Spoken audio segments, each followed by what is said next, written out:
Hi friends, welcome to my channel Raviteja talks. ఎప్పట్లానే మనం cricket గురించి మాట్లాడుకుందాం. విషయం ఏంటంటే, రేపు ఇండియా మరియు సౌత్ ఆఫ్రికా మధ్య మొదటి టీ20 మ్యాచ్ కటక్ స్టేడియంలో జరుగుతుంది. కటక్ స్టేడియంకి వచ్చేసి అక్కడ మన వాళ్ళకి మంచి రికార్డ్ ఏం లేదబ్బా.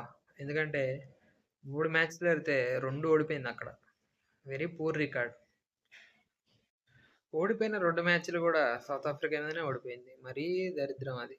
మళ్ళీ రేపు జరగబోయేది గూడా సౌత్ ఆఫ్రికాతోనే. ఎందుకంటే వాళ్ళకింకా మంచి ప్లస్ పాయింట్. వాళ్ళు ఇక్కడ మనం 2 మ్యాచ్‌లు ఆడితే 2 గెలిచినాం. ఇయాల గూడా అంటే రేపు ఆడితే గూడా గెలవచ్చనే కాన్ఫిడెన్స్‌తో రావచ్చు. దట్ టూ మళ్ళీ south Africa one day series ఓడిపోయింది గాబట్టి ఇంకొంచెం స్ట్రాంగ్‌గా వస్తదని నా ఫీలింగ్. అలానే మన విషయానికొస్తే మనకి గిల్లు మరియు హార్దిక్ పాండ్యా స్క్వాడ్‌లోకొచ్చారు. అది మంచిదే. బూమ్రా ఉన్నాడు. అది మంచిది. ఇంక అలానే కెప్టెన్ సూర్య, తిలక్ వర్మ, అభిషేక్ శర్మ, ఇంకా సంజు శాంసన్ వీళ్ళెలానో ఉన్నారు. వీళ్ళు వాళ్ళ పని వాళ్ళు జేసుకుంటారు. ఇంక బాధ పెట్టే విషయం ఏందంటే కొంచెం మనం బౌలింగ్‌లో కొంచెం ఇబ్బంది పడే అవకాశం ఎక్కువ కనిపిస్తుంది. దట్ టూ అక్కడ పిచ్ గూడా మరీ బ్యాటింగ్ పిచ్ గాదు. మరీ బౌలింగ్ పిచ్ కాదు. Mid range pitch. అక్కడ స్కోర్‌లు గూడా 163+2 175 అరౌండ్ నమోదయ్యే ఛాన్సెస్ ఎక్కువున్నాయి. అలానే నైటు మంచు పడే అవకాశం ఉంది.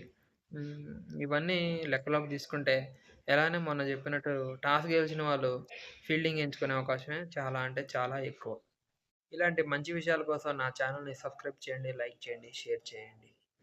ఇక టీమిండియా గురించి మాట్లాడుకోవాలంటే మనం ఎక్కువగా మాట్లాడుకోవాల్సింది అభిషేక్ శర్మ అండ్ హార్దిక్ పాండ్యా అండ్ బూమ్రా.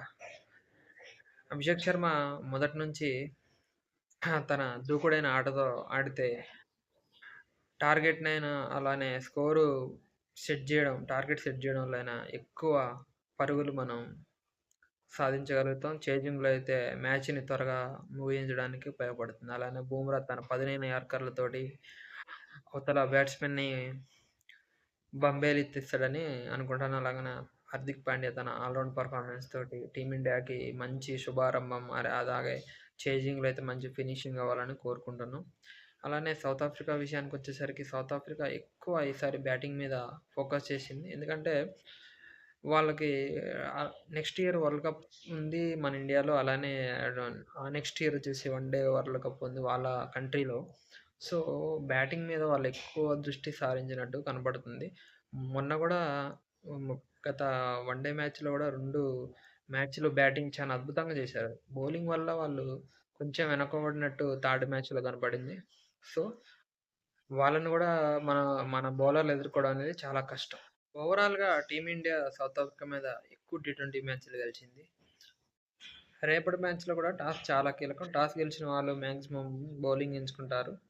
అలానే అభిషేక్ శర్మ ఎన్ని పరుగులు చేస్తాడో కామెంట్ సెక్షన్‌లో చెప్పండి. Thanks for watching. Love you.